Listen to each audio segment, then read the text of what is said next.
నేనే బాబాయ్, కమల్ని. ఓహో, నువ్వా అమ్మా? నీ మనోడు బాబాయ్. నా పెళ్లికి లక్ష్మి పెళ్లికి 6 నెలలేగా తేడా. బాబు పుట్టాక ఇదే పుట్టింటికి రావడం. పండక్కి లక్ష్మి కూడా వచ్చిందేమోనని. కూతురు అల్లుడు ఇంటికి వచ్చే యోగం మనవాళ్ళని ఎత్తుకునే అదృష్టం అందరికీ ఉండొద్దటమ్మా.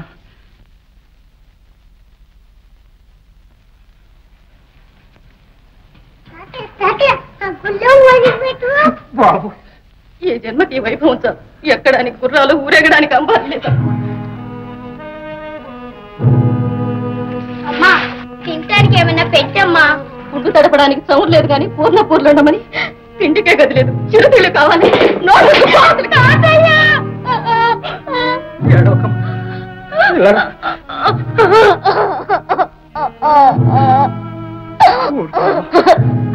కొడుకుని కూతుర్ని సుఖపెట్టాలి, కోడల్ని కాలు కదపకుండా కూర్చోబెట్టాలి, మనవాళ్లకు మనవరాళ్లకు ఏ లోటు రానియకూడదని మీ తాత ఏవేవో బంగారు కళ్ళ కన్నాడు. ఈతను ఇలా కడ తెరిపోవలసింది. మీరు తీరని కోరికలు తీర్చడానికైనా మీ తాతయ్య తిరిగి నీ కడుపును పుడతాడులేదు. వెళ్ళాడుకోమ్మా.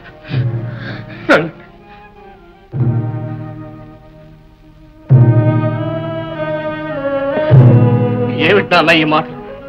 రోజు రోజుకి అధ్వానం అయిపోతున్నావు. అవును నాయన, పేరాశలకు పోయి బ్రతికే అధ్వానం చేసుకున్నాను. చిట్టి తల్లిని ఆరళ్ల పాలు చేశా. రూపాయలతో విలువ కట్టే ఈ లోకంలో అపేక్షలకు అర్థం లేదు. పేదగా బ్రతకటం కన్నా రోత లేదు. ఎందుకు నాన్న అలా బేలపోతావు? అందాక వస్తే ఈ కొంపాగోడు తెగనమ్మైనా సరే మాట నిలబెట్టుకుంటాం. పరువు పోయిన తర్వాత ఈ ఆస్తి ఉండి ఉత్తరిస్తుందా? మావగారు, ఆయన చూస్తే అవిటి మనిషి, పెరిగే పిల్లలు. ఆ పని మాత్రం చేయకండి. రమా,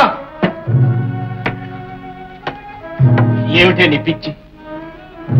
కట్టుకున్న పెనివిటే ఉద్ధరించలేనప్పుడు ఈ కొంప కొండ్రా తను తెల్లారుస్తుందా? ఇంతవరకు ఏది ఎలా జరిగినా నేను పట్టించుకోలేదు. పోయింది పోయినా నా పుట్టింటి వారిచ్చిన పసుపు కుంకుమ ఆస్తైనా నా బిడ్డలకు మిగల్చండి. పరువు పోయిన తర్వాత ఇంకా నీ పసుపు కుంకుమ ఆస్తేమిటే? ఎవల రాత ఎలా ఉంటే అలా జరుగుతుంది. నాన్న, బాబు, తెగనమ్మండి.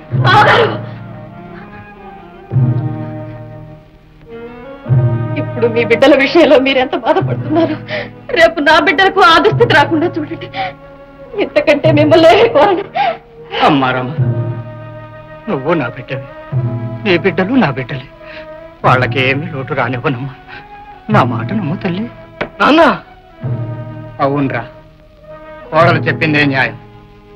కట్నం ఇవ్వలేని వాడి కడుపున ఆడపిల్ల పుట్టడమే శాపం. కూతురికి చేసిన ద్రోహం చాలు, మనవరాలికి కూడా అన్యాయం చేయలేదు. ఆడపిల్ల తండ్రిని నేను పడ్డపాటు నువ్వు పడకూడదు. నాన్న, కన్నందుకు మాట అన్నందుకు నేనే కష్టపడతాను. మాట నిలుపుకోవటానికి పాటు పడతాను. ఇక నౌకర్లు లేరు, పాలేళ్ళు లేరు, ప్రతి పైసా వెనకేయాల్సిందే. అంతే.